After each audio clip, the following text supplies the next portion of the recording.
Whether you write it out 5 times, index cards, review it at the end of the day, review it tomorrow, you need to know this. Okay, so we have now, we're down to 2. And what did it say here? Well, let's go back, right? Let's go back here. We have here, let's go back. We say, well, in this case, we have both bleeding time is up and typically platelet count is low, typically. So it's good to review. We have TTP and HUS, all platelet disorders, all of them here have high bleeding time. Done. You know me by now. If you don't know me yet, nice to meet you. Thank you for that you're on board. You will realize the craziness that I have for this exam, because in order for me to resonate with you all, isn't this easy that you say, well, moving forward, all platelet disorders have one thing in common that I remember. Bleeding time is always up. I don't have to remember anything about it. I mean, that's always bleeding time is always up. And typically platelet counts are down. So you say, well, okay, let me just double check here. Let me double check. Okay. So, but then the triads, didn't we have the triads here saying that, well, TTP and HUS have low platelets? That just reinforces what we know. And we also said earlier that all platelets have high bleeding time. It allows us to not have to remember this anymore, because, platelets have all high bleeding time and most of them have low platelets. Okay, so you go back to this table here, you're like, well, this is HUS, PT is normal, bleeding time is increased, platelet count has to be decreased. So you decrease this.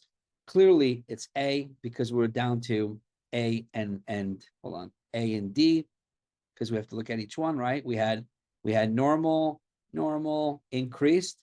We're looking for platelet count. Clearly the answer is A, because the other one is not possible. So I need you all, and you might think, well, Dr. Stavros, I'm not doing hematology oncology. It's okay. You're doing something now, aren't you? Of course.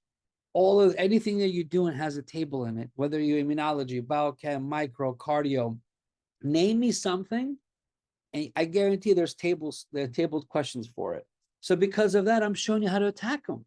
And then now is the time where you say, okay, I got the answer, it's HUS. I read the answer choice. I review again what I just read in first aid earlier.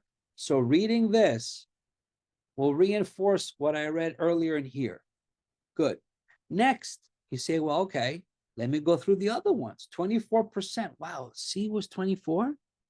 24% had C. Increased, decreased. What's C?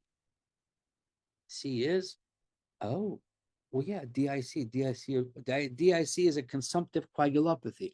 It consumes everything, meaning it's so much damage that it really revs everything up in your body. PT is used, PTT is used. That's why the bleeding time, platelet count, it is a very bad condition. DIC is very bad.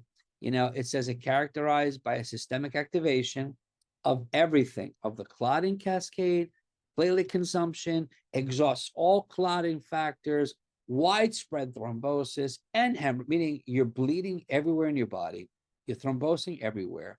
You literally are bleeding from every orifice in your body. It's a very bad condition and associated with trauma, shock, and sepsis. So people, for some reason, thought this was DIC. I don't know why.